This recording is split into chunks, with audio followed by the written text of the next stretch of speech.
আজকে যখন এখানে আসছি তখন সিজিও কমপ্লেক্সে আমাদের ছাত্ররা গিয়েছিল তার দিদি তার বোনের ব্যর্থ সিবিআই তার চার্জশিট দিতে ব্যর্থ তার দাবিতে যখন সিজিও কমপ্লেক্সে গেছে রাজ্য সরকারের পুলিশ তাদেরকে গ্রেফতার করে থানাতে নিয়ে গেছে।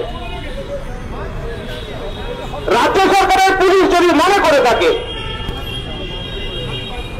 যে আইএসএফ কে গ্রেফতার করে আইএসএফ কে খাঁচায় বন্দী করে পশ্চিমবঙ্গের গণতন্ত্রকে রক্ষা করবে, তাহলে রাজ্য সরকারের পুলিশ মন্ত্রী শুনে রাখুন, আইএসএফ কে খাঁচা বন্দী করে গণতন্ত্রকে পশ্চিমবাংলায় রক্ষা করা যাবে না।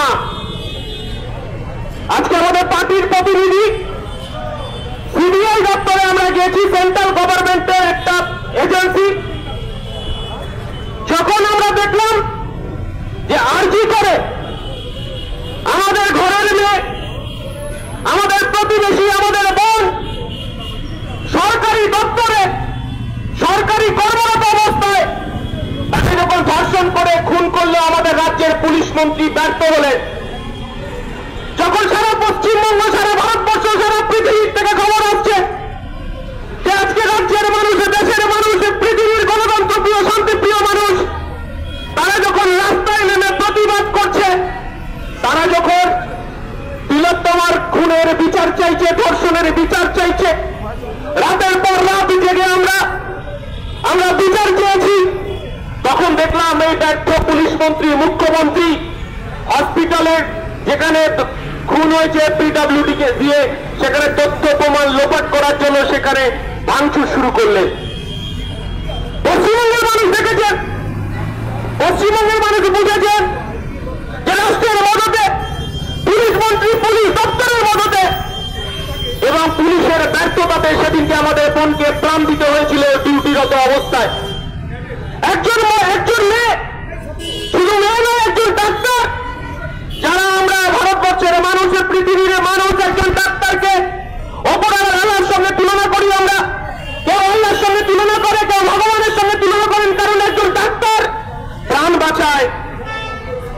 কিন্তু আমরা কি দেখলাম?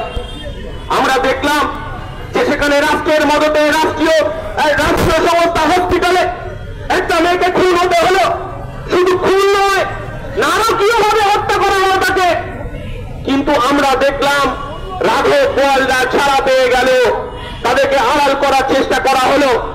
আমরা ভাবলাম যে কেন্দ্রীয় এজেন্সি সিবিআই এসেছে, আমার পশ্চিমবঙ্গের মায়েরা, পশ্চিমবঙ্গের বাবারা, পশ্চিমবঙ্গের ভাইরা, সেদিনকে আমরা আশ্বস্ত হয়েছিলাম যে পুলিশ মন্ত্রী ব্যর্থ হয়েছে, মুখ্যমন্ত্রী ব্যর্থ হয়েছে, রাজ্য পুলিশ ব্যর্থ হয়েছে, কিন্তু সিবিআই হয়তো কিছু করে দেখাবে।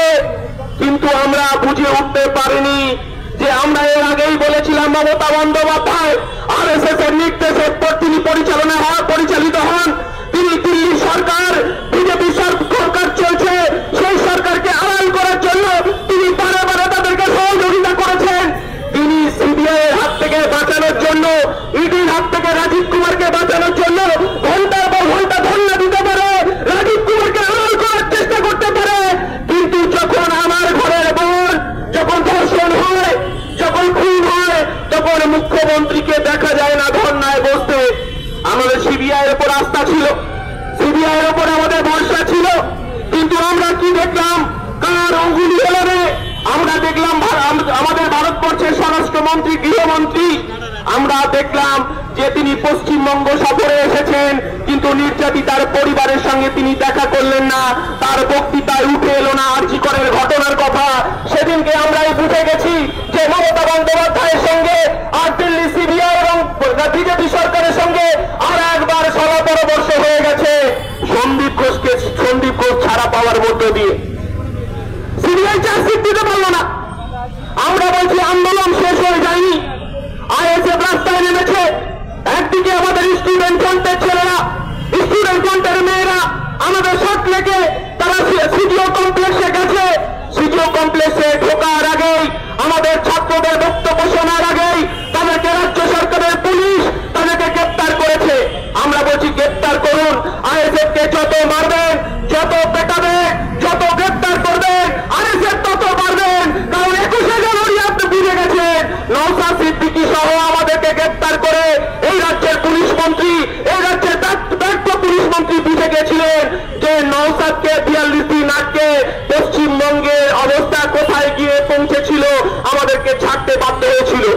মমতা বন্দ্যোপাধ্যায় সেদিনকে ভেবেছিলেন যে আমাদেরকে হয়তো টাকা দিয়ে কেনা যেতে পারে, আমাদেরকে হয়তো ক্যাবিনেট মন্ত্রী দিয়ে কেনা যেতে পারে, কিন্তু নওশাদ সিদ্দিকী সেদিনকে রাজ্য সরকারের কাছে মাথা নত করেনি।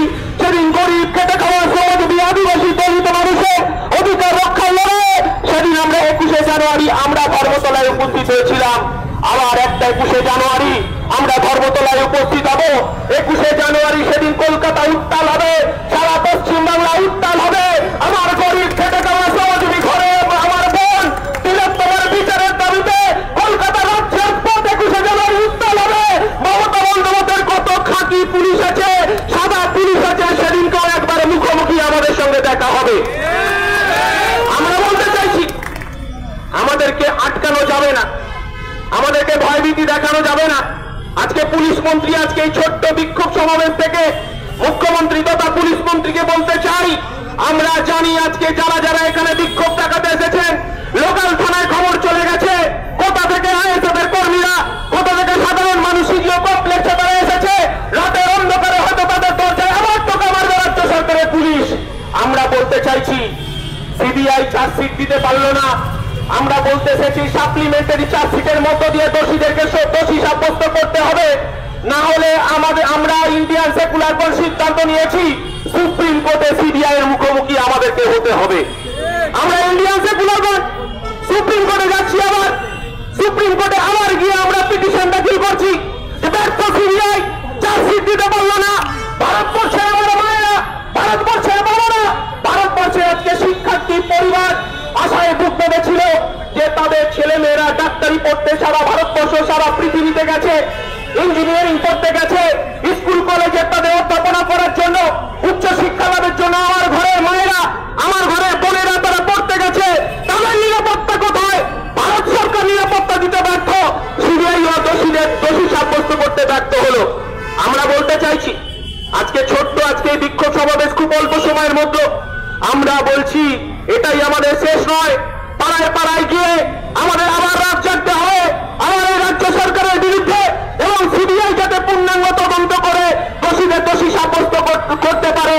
জনগণই শেষ কথা বলে, আমরা রাস্তায় থাকবো, রাস্তায় থেকেই আমরা গণতন্ত্রকে রক্ষা করব। রাজ্যের পুলিশ প্রশাসনের চোখ খুলে দিতে হবে আমাদেরকে, এবং সেই সঙ্গে স্বরাষ্ট্র দপ্তরের তার এজেন্সি সিবিআই সহ যে সমস্ত এজেন্সিগুলো আছে তারা যে সেটিং রাজনীতি করছে, বাংলার মানুষ এই সেটিং রাজনীতি বুঝে গেছে, ভারতবর্ষের মানুষ সেটিং রাজনীতি বুঝে গেছে। মমতা বন্দ্যোপাধ্যায় পারলেন না, মমতা বন্দ্যোপাধ্যায় পুলিশ মন্ত্রী থেকে পারলেন না, পারলেন কে মাননীয় মুখ্যমন্ত্রী? তিনি তো ভবানীপুরে গিয়ে থানায় গিয়ে গুন্ডা ছাড়িয়ে নিয়েছে। আমার রাজ্যের মুখ্যমন্ত্রী বলেন তিনি নাকি গুন্ডা কন্ট্রোল করেন। আমরা কোন রাজত্বে বাস করছি? আমরা খুব কঠিন কঠোর পরিস্থিতির মধ্য দিয়ে আমাদেরকে যেতে হচ্ছে। আমাদের কর্মীদেরকে মামলার পর মামলা, আমাদের কর্মীদেরকে একবার কোর্ট একবার বাড়ি একবার থানা করতে হচ্ছে, তবুও আইএসএফ কে শেষ করা যায়নি। বাঘের বাচ্চাটা সারা পশ্চিম